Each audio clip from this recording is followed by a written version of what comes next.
Hey, what's happening, amigos? I'm gonna do a little bit of a job here that I've done a video about before, but I did it on the Tramp, which is, well, the SOFTAIL is giving me a little issues. I put some new fork seals in this bike right here. That is, they were aftermarket seals, and I did not even get 5,000 miles out of them. So what I've done is, while I was at the Harley shop, I decided to do this. Actually go get the actual OEM part that would go to that bike, because I mean, even though this is a 94, there are still some parts I can get for it. So I didn't just get one, I got two. And 41 millimeter front end fork seals are still common, you know, so people are still riding around on those, so I can still get that for that motorcycle right there. So what I'm going to do, I'm just going to go ahead and swap the seals out. I mean, I don't know why it blew the seal out like it did, other than it's just not the OEM stuff. Maybe there are some things that Harley does know how to do a good job on manufacturing. But anyway, I'm going to quit yammering my hammer, and I think the missus is going to help me with the editing. So I'm just going to go ahead and get started. Hi, what are we doing today? Okay guys, as you can see, the missus has now got the camera, like I said she may do. Went ahead and got the fender off, the wheel, brakes, all that kind of stuff. And now, you know, we're going to try and get some of more stuff off, just so we can, you know, do what I was talking about, change these fork seals. So you're doing your favorite thing, your most favorite thing. Yeah, facetiously speaking, my most bestest favorite thing in the whole world to do on a motorcycle is this.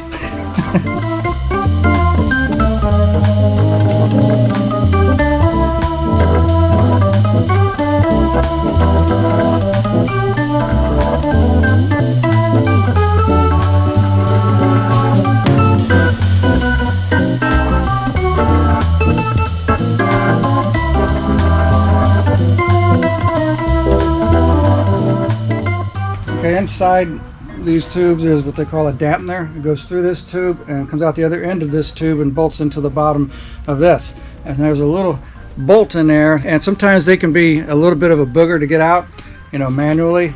Typically what I like to try to do, some people use impacts, and that's probably not the best way to go, because you can strip them out. So what I like to do is this: get the right size Allen wrench, and I stick it in a vise. Get it real tight. I'll go the other way. There we go. And it makes life just a little bit more easier. Is that a right word? Bit more easier? A bit more easy. Wait, is that proper? Who knows?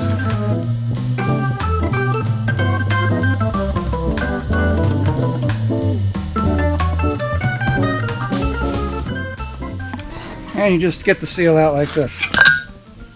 No wonder that sucker leaked. It was already wanting to come out anyway. And the main reason is, like I said, this is some aftermarket stuff. Look at this seal. Look how thin it is, right? This is the new seal. This is actually the Harley Davidson seal that you use. See how much smaller that is? I mean, this thing, all it did was ride up and down inside that tube, which is what I told that certain somebody I bought these seals from, that's what's going to happen. He says, oh, we use them all the time and they work great. Well, I didn't get 5,000 miles out of this.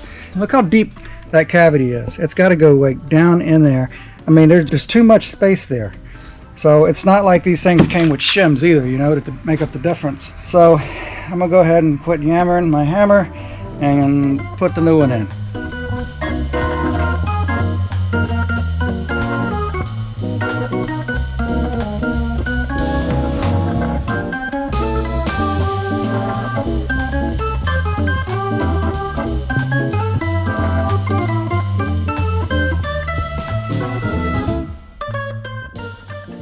Okay, what you're seeing here is that I got a little ahead of myself and forgot that the upper bushing needed to be set into place before I go to put my washer and my seal on. So that's why I took my seal off, and also don't have the proper tool.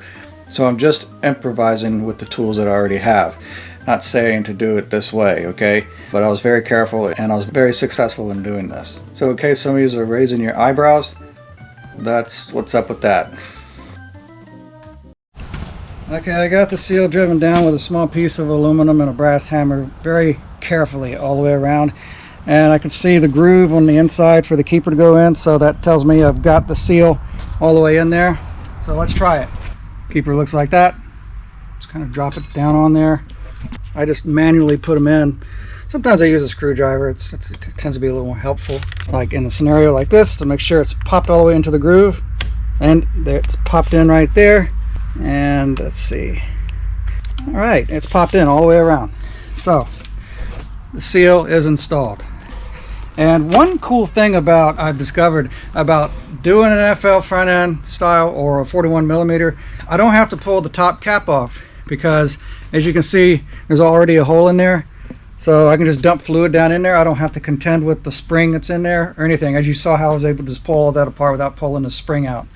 But on a 39 millimeter front end, like on what's on the Tramp or on the Redemption bike, you have to pull these caps off to put fluid in there, but there's a spring behind there. Well, that's the cool thing about an FL front end or 41 millimeter, is that the cap is already on there with the screw top, like what's on the shovel head. See, exact same fork. So that's kind of cool. So you saw me do that. It's going to be the exact same process on the other fork tube. The missus can film the process if she wants to, or she doesn't have to, but you guys get the idea. Also, if you're going to change a leaky fork tube seal, change them both. You know, it's so silly. I went down to the Harley shop in Slidell and they only had one, because somebody out there only changes the seal whenever it's leaking, not the other one whenever it, you know. Well, if you already got the front end apart, go ahead and just replace them all, you know. It's always a good practice.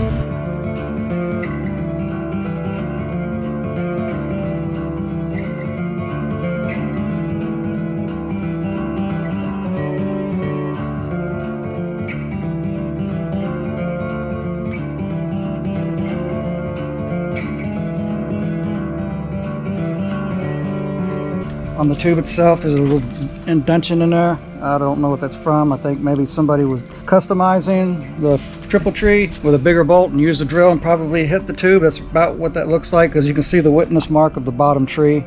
So that's got to be what that is. But what you don't want is your seal riding over top of that, because the edge of that, I mean, just the slightest thing can lacerate the inside of that seal, and I'll have to do this all over again. So what I've done, or what I'm going to do, I've got this piece of plastic here. I'm going to put it here. See how it's going to ride over top of that? So it's going to protect the seal. So I'm going to do like that. There we go. Just take this out and we're good.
Well, that wasn't by no means orthodox, but that's how I did it. So hopefully that solved my problem. Maybe this will work, maybe this won't work, who knows. But I'll find out later on in the future. Until then, you guys keep the rubber side down and be good to yourselves, and thanks a lot.